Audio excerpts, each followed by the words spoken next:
Hi and welcome back to my channel. So today we're going to be restarting my old Foundation Friday series. So in this series you're going to be seeing a foundation. It's going to be uploaded on a Friday, of course.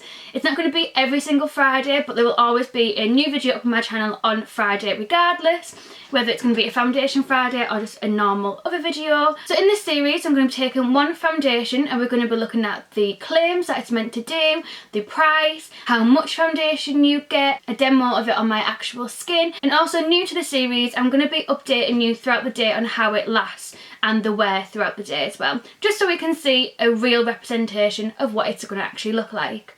So to restart this new / old series, we're going to be starting with the Revlon Colorstay Whipped Cream Foundation. This is in the shade Ivory 110, and on the Revlon website this is the lightest shade. It claims to be a 24-hour bouncy whipped indulgence foundation. It's a mousse-like texture that feels like silk on the skin, and the time-release formula balances skin for a flawless look. All day, flexible wear without flaking, caking or feeling heavy. So let's put this to the test. To give the foundation a chance by itself and also to test what it's going to be like on a primer, I'm going to be applying to this half of my face the Baby Skin Primer. This primer is from Maybelline, and from previous use it doesn't actually change the appearance or the texture of my foundation. It just literally smooths over my skin. So we'll see whether this makes it apply any easier and whether it actually makes it last any longer too. Because I'm from the UK, you cannot actually buy this in Boots or Superdrug. However, I have found it online in Fragrance Direct for the same price that I paid from TK Maxx of £3.99. However, please be aware that there's only actually 4 colours available on Fragrance Direct. However, if you live in America or other places that sell Revlon, this is quite easily available to you as far as I believe. So check out your nearest drugstore and see whether this is available to buy.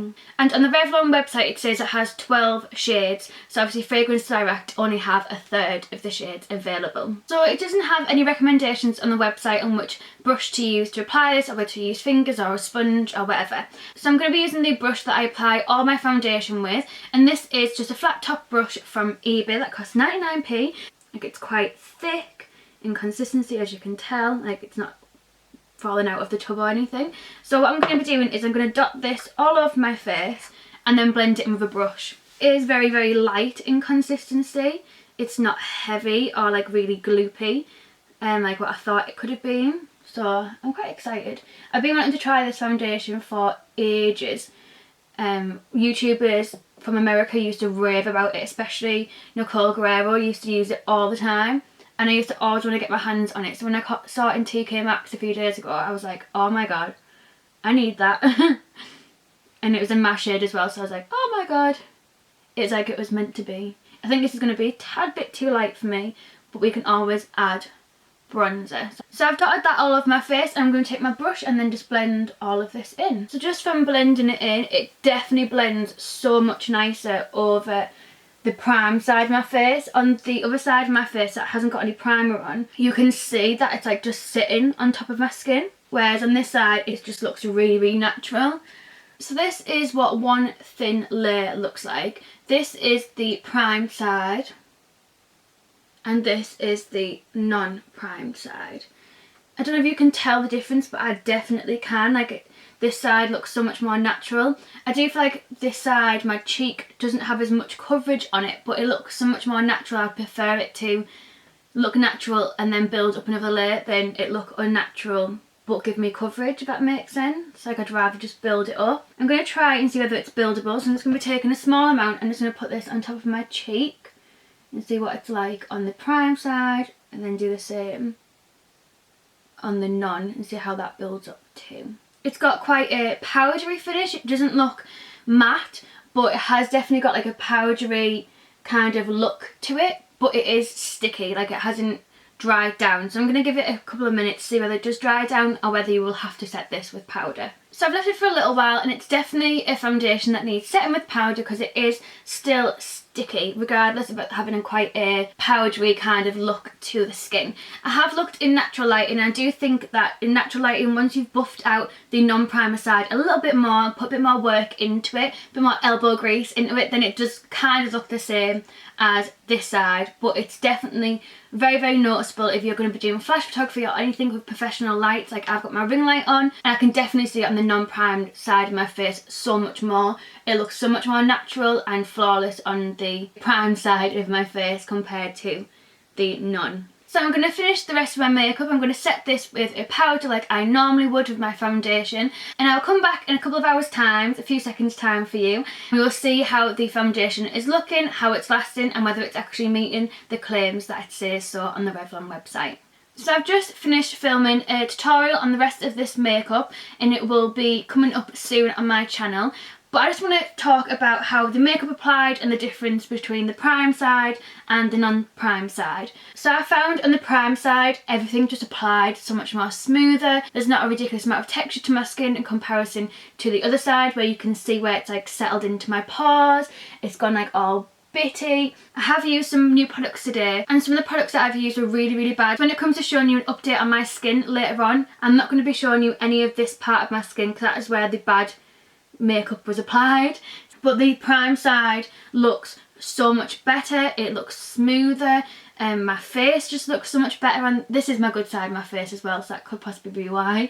But yeah, it just find the prime side applied so much smoother, and it's just less cakey and more natural and just kind of blends into the skin. So it's been 4 hours since I put my foundation on, and I've got to admit, everything is just so much better on the prime side of my face. My blusher is on, it's like lasted longer, my contour looks better, the foundation looks so much better. Like, it's so cakey on my nose on the non-prime side, but on the prime side it's just kind of like smoothed into the skin.